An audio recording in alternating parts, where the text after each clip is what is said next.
How's it going out there, YouTube? Something a little different today. You're actually going to see my lovely face. I know how much all of you out there would love to see more of it, but alas, that's not the case.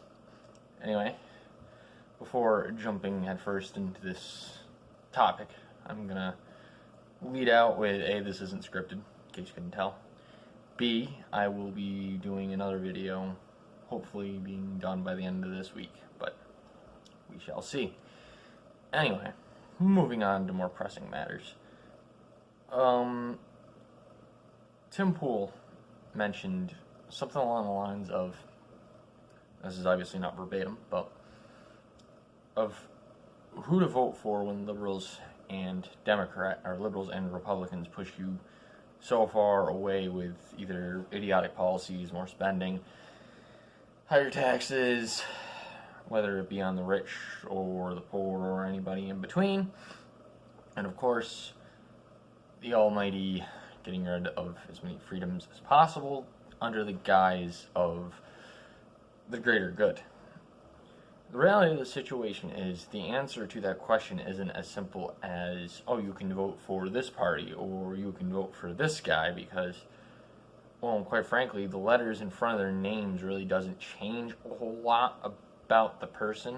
What really matters, and really changes, speaking from my own experience, what really changes my mind is when somebody, in this case politician, actually has ideas that relatively line up with mine. Like I said a million times, you're never going to agree with somebody 100% of the time. It's just never going to happen. But the reality of the situation is that when a politician's principles and a politician's ideas and a politician's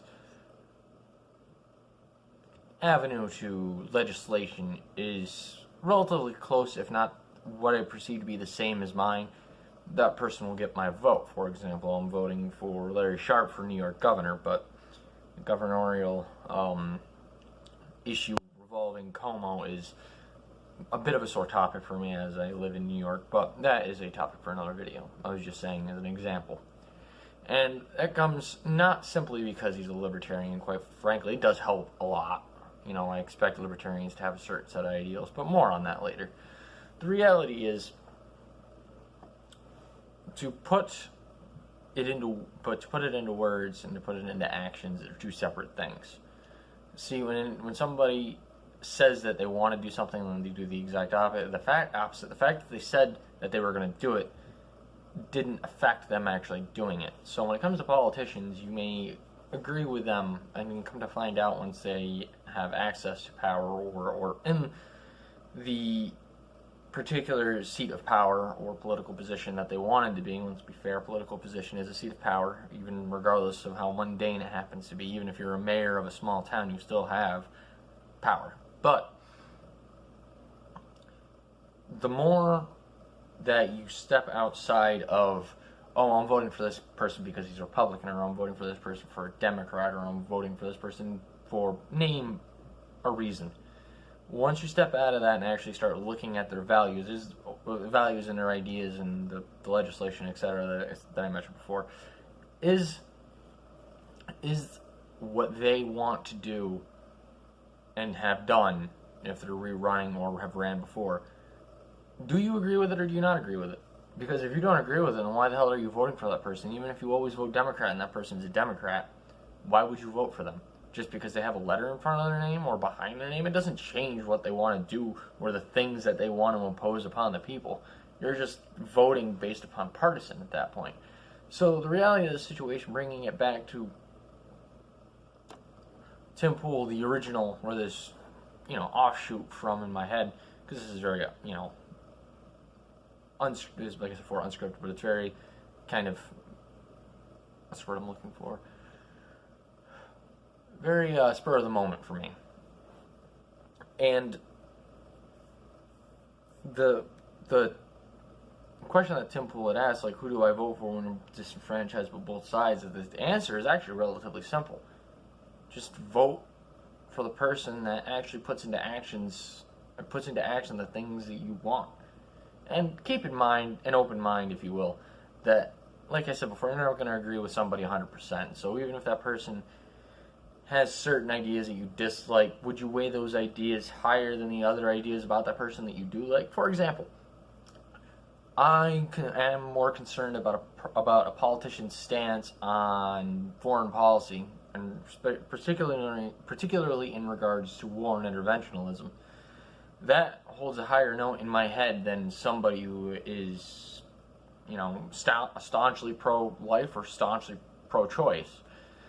Now, some may disagree with me and think that those things are more important than the, foreign policy, but not for me as a voter. Now, going back to what I was talking about before in regards to the Libertarians, Republicans, and Democrats, when I was talking about Larry Sharpe, that's where it originally came out of. Most Republicans and most Democrats have certain key issues that make them run on either of those two tickets. And in certain circumstances, you have people that would run or have ran on a libertarian or other third party that have switched to a more mainstream party for reasons of their own, whether they stand a better chance or their ideals have changed or they just want to get on the ticket because they want their name on the ticket for a future date so that they have a recognizable name to the voters, which is a topic in of itself. But the ideas for each party obviously differ. This is the reason why people are usually Republican or Democrat, because there's usually very, very particular things that drive a wedge in between the two and do separate them as parties. Obviously, like I said before, pro-life or pro-choice. That's one of the biggest things actually that I think does. Our policy regarding taxes, and more taxes, bigger government is usually applied to Democrats. Meanwhile, less taxes, a little smaller government is usually tied to Republicans. And as a tangent to that, that's usually why people assume that libertarians are right-wing, when in reality, if you look at the political compass, it's more of its own end of the spectrum. It's the opposite of authoritarianism, which when people that are libertarian are called far right, it's actually relatively misleading, because when far right is mentioned, people have the image in their head of the alt-right, which would be most of them merging into fascism, but not quite fascists. Some of them are openly admitting that they are fascists at this point. But that saying that they're far right, people have in their head that alt-right equals far right, and therefore they think that the libertarian and alt-right share ideals, which if you've ever listened to a libertarian and a alt-righter, and you listen to what they talk, what they have to say, they are notably different, and it's not very difficult to see the difference. But people will perceive differences in whatever party for whatever purpose that they deem as inhumane.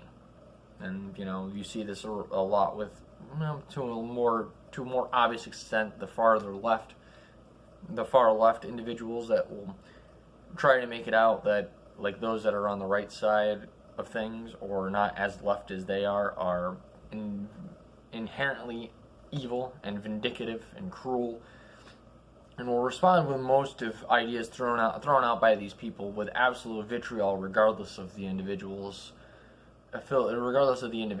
intent or whether or not that particular issue that person agrees with. But the long and short of it, and to tie everything all together, is vote for whoever the hell fits your ideals. Don't vote for people because they're a Republican or Democrat. It's a very bad practice to have. And just because an individual changed parties or has a different affiliation doesn't make their points any less valid.